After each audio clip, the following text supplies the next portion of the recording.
Hello dear friends, आपका welcome है science on wifi channel पर। फ्रेंड्स, आज की क्लास में कोशिका से संबंधित यानी सेल से रिलेटेड इंपॉर्टेंट क्वेश्चन लेकर आया हूं। Target series of Rajasthan police में, यानी राजस्थान पुलिस के लिए जो टारगेट सीरीज है, इसमें हम चैप्टर वाइज क्वेश्चन को डिस्कस कर रहे हैं और एवरी क्वेश्चन के ऑप्शन के साथ में डिस्कस कर रहे हैं, जिससे आप कह सकते हैं इन इंपॉर्टेंट क्वेश्चन से हमारी थ्योरी भी रिवाइज हो जाएगी और हमें यह भी पता चलेगा कि क्वेश्चन को कैसे अटेम्प्ट करना होता है, या फिर कई बार हमें आते हुए भी क्वेश्चन नेगेटिव हो जाता है क्योंकि हम ऑप्शन में डिसाइड नहीं कर पाते हैं। तो देखिए फ्रेंड्स, इस क्लास में यहाँ पर जो इंपॉर्टेंट क्वेश्चन है वो सेल से रिलेटेड है, कोशिका से संबंधित है। तो फर्स्ट क्वेश्चन है कि कोशिका का नाम किस जीव वैज्ञानिक ने सर्वप्रथम किया था। कोशिका का नाम यानी जो नामकरण है कौन से वैज्ञानिक ने दिया था। कोशिका जो शब्द है यानी ये किसने दिया था, तो बोले यहां पर ऑप्शन है Fleming, Leeuwenhoek, Robert Hooke and Brown. तो फ्रेंड्स, कोशिका की खोज भी इन्होंने रॉबर्ट हुक ने ही की थी। वह नाम जो है यानी जो शब्द है वो भी इन्होंने ही दिया था। ठीक है फ्रेंड्स, रॉबर्ट हुक काफी फेमस है, हमें पता है। ऐसे ही ब्राउन जो है, रॉबर्ट ब्राउन, इन्होंने केंद्रक की खोज की थी। क्या किया था, यानी कोशिका के अंदर जो न्यूक्लियस है उसकी खोज की थी। ल्यूवेनहॉक है, इन्होंने जीवित कोशिका को सर्वप्रथम देखा था, यानी जीवित कोशिका यानी लिविंग सेल की खोज की थी, डिस्कवरी किया था। क्योंकि रॉबर्ट हुक ने है वो डेड सेल की, मृत कोशिका की। और फ्लेमिंग जो है, फ्लेमिंग है वो अलग, आगे बहुत सारे साइंटिस्ट आएंगे कोशिका के अंदर, उनके अंदर इनका रोल है, लेकिन यहाँ खोज से रिलेटेड इनका नाम देखें तो कोशिका का खोज इन्होंने किया था। कोशिका में राइबोसोम की अनुपस्थिति में कौन सा कार्य संपादित नहीं होता है। अब यहां पर बात यह है कि कोशिका में जो राइबोसोम है उसका कार्य क्या है। यहां बोले कौन सा कार्य संपादित नहीं होता है, तो यहां पर इसका मतलब राइबोसोम कार्य क्या करता है, तो बोले राइबोसोम को हम प्रोटीन की फैक्ट्री बोलते हैं। क्या बोलते हैं दोस्तों, प्रोटीन फैक्ट्री, यानी प्रोटीन का निर्माण करता है। तो इसका मतलब राइबोसोम की अनुपस्थिति में प्रोटीन का निर्माण नहीं होगा। तो यहां पर देखिए श्वसन, उत्सर्जन, प्रोटीन संश्लेषण का जो कार्य है वो नहीं होगा। तो आपको ध्यान रखना है, प्रोटीन संश्लेषण का कार्य है वो राइबोसोम की अनुपस्थिति में नहीं होगा।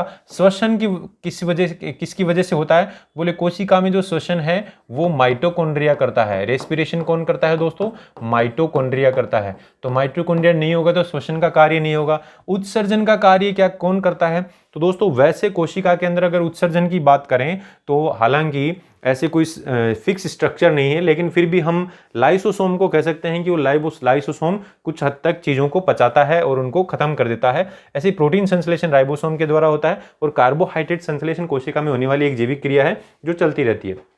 इसके बाद हम देखिए निम्न में कौन सा सबसे बड़ा कोशिका अंग है, सबसे बड़ा। तो यहां पर गुणसूत्र तो कोशिका अंग है ही नहीं। माइटोकॉन्ड्रिया, गोल्जी काया, प्लास्टिड की बात करें तो दोस्तों माइटोकॉन्ड्रिया और प्लास्टिड में अगर तुलना करें तो प्लास्टिड सबसे बड़ा होता है। कौन सा होता है, प्लास्टिड सबसे बड़ा होता है। फिर उसके बाद देखो पादप कोशिका का सबसे बाहरी आवरण क्या कहलाता है, पादप कोशिका। तो अब यहां बात करें पादप कोशिका की, तो पादप कोशिका में सबसे बाहर तो होती है कोशिका भित्ति। क्या होती है दोस्तों, कोशिका भित्ति यानी सेल वॉल, और उसके भीतर क्या होती है, कोशिका झिल्ली यानी सेल मेम्ब्रेन। और सबसे अंदर क्या भरा हुआ है, कोशिका द्रव्य भरा हुआ है। क्या भरा हुआ है, कोशिका द्रव्य भरा हुआ है। तो इस तरीके से बाहर की क्या हो गई, कोशिका भित्ति हो गई। लेकिन अगर जंतु कोशिका की बात करें तो उसमें क्या होती है, कोशिका झिल्ली होती है दोस्तों, कोशिका भित्ति नहीं होती है। तो यहां पादप कोशिका में सबसे बाहरी आवरण कोशिका भित्ति है। फिर उसके बाद में देखिए कोशिका को एक निश्चित रूप प्रदान कौन करता है, कोशिका का एक फिक्स निश्चित रूप कौन प्रदान कर रहा है, तो दोस्तों कोशिका भित्ति ही प्रदान करेगी। क्योंकि जो कोशिका झिल्ली है वो तो आप कह सकते हैं काफी लचीली होती है, लेकिन कोशिका भित्ति है हार्ड होती है, तो वो एक निश्चित रूप प्रदान करेगी। फिर देखिए प्रोटीन निर्माण का सक्रिय स्थल है, कोशिका में प्रोटीन का निर्माण कहां पर होता है, बोले लाइसोसोम नहीं, लाइसोसोम को तो हम लयनकाय बोलते हैं, यानी ये तो पदार्थों का अपघटन करता है। माइटोकॉन्ड्रिया को एक तरीके से हम कह सकते हैं, माइटोकॉन्ड्रिया है ये श्वसन का स्थल है, यानी यहाँ श्वसन की क्रिया होती है, रेस्पिरेशन की क्रिया होती है, ऊर्जा उत्पन्न होती है। और जो गोल्जी काय है ये क्या काम करता है, ये बोले इसके कई काम है वैसे, लेकिन ये पदार्थों का रूपांतरण का काम करता है। क्या काम करता है, जो भी पदार्थ बनते हैं उनका रूपांतरण करता है। ठीक है दोस्तों, लेकिन राइबोसोम है वो क्या करता है दोस्तों, ये राइबोसोम प्रोटीन निर्माण करता है। क्या करता है, प्रोटीन निर्माण का कार्य करता है। तो प्रोटीन के जो सक्रिय स्थल कौन है प्रोटीन निर्माण के, वो है राइबोसोम। फिर देखिए माइटोकॉन्ड्रिया की खोज किसने की थी? तो यहाँ दोस्तों माइटोकॉन्ड्रिया की खोज का आंसर है ऑल्टमैन ने किया था, लेकिन डी डुवे, पेलेड और टी बोवेरी दे रखा है। तो डी डुवे ने दोस्तों लाइसोसोम की खोज की थी। किसकी? लयन काय की खोज की थी। पेलेड ने जो आप कह सकते हैं ये राइबोसोम की खोज की थी। किसकी? राइबोसोम की, इसलिए राइबोसोम को पेलेड पार्टिकल। और टी बोवेरी ने जो सेंट्रोसोम है, सेंट्रोसोम जिसको आप क्या बोलते हैं? तारक काय कहते हैं, उसकी खोज की थी। तो दोस्तों यहां पर आपको ध्यान रखना है माइटोकॉन्ड्रिया की खोज ऑल्टमैन ने की। फिर देखिए लाइसोसोम का कार्य क्या है? अभी हमने बोला पाचन का, अपघटन का काम करता है पदार्थों का।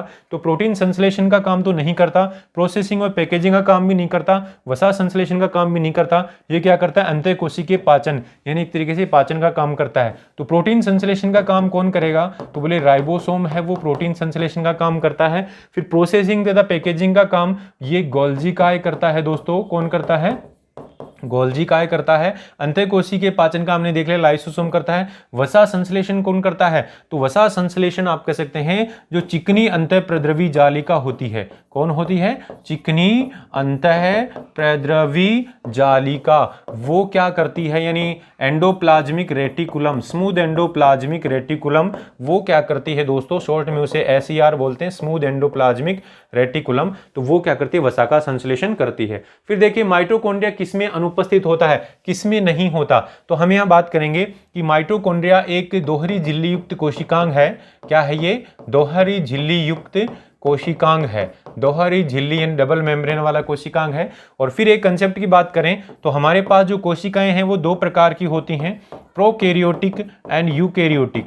तो प्रोकैरियोटिक एंड यूकैरियोटिक। तो दोस्तों यूकैरियोटिक कोशिका जो है, यूकैरियोटिक जो कोशिका है वो क्या होती है? वो ज्यादा विकसित कोशिका होती है। यूकैरियोटिक सेल और प्रोकैरियोटिक कम विकसित होती है। तो दोस्तों ये जो प्रोकैरियोटिक कोशिका है इसके अंदर झिल्ली युक्त कोशिकांग होते ही नहीं। क्या नहीं होते? झिल्ली युक्त कोशिकांग नहीं होते, यानी माइटोकॉन्ड्रिया ही नहीं और सारे कोशिकांग भी नहीं होंगे, झिल्ली युक्त कोशिकांग इनके अंदर अनुपस्थित होते हैं। तो दोस्तों यहां पर माइटोकॉन्ड्रिया हम बात करेंगे यूकैरियोटिक कोशिका में तो होता है, लेकिन प्रोकैरियोटिक कोशिका में नहीं होता। यहां प्रोकैरियोटिक कौन सी है? कवक। कवक यानी जो फंगी है, ये आप कह सकते हैं ये एक यूकैरियोटिक कोशिका है, इसके अंदर तो होता है। जीवाणु है, ये प्रोकैरियोटिक कोशिका है। जीवाणु का मतलब जो बैक्टीरिया है ये क्या है? प्रोकैरियोटिक कोशिका है, इसके अंदर माइटोकॉन्ड्रिया नहीं होता। हरे शैवाल, ग्रीन एल्गी, ये भी प्रोकैरियोटिक कोशिका है। एल्गी भी क्या है? यूकैरियोटिक कोशिका है, इसलिए इसमें भी होता है। यीस्ट जो होता है ये एक फंगी है, तो इसमें भी होता है। तो दोस्तों जीवाणु एक प्रोकैरियोटिक कोशिका है, इसलिए उसमें माइटोकॉन्ड्रिया नहीं होता है। जीव द्रव्य जीवन का भौतिक आधार है, यानी जो प्रोटोप्लाज्म है, जीव द्रव्य को क्या बोलते हैं दोस्तों? प्रोटोप्लाज्म। तो प्रोटोप्लाज्म क्या है? जीवन का भौतिक आधार है, फिजिकल बेसिस ऑफ लाइफ।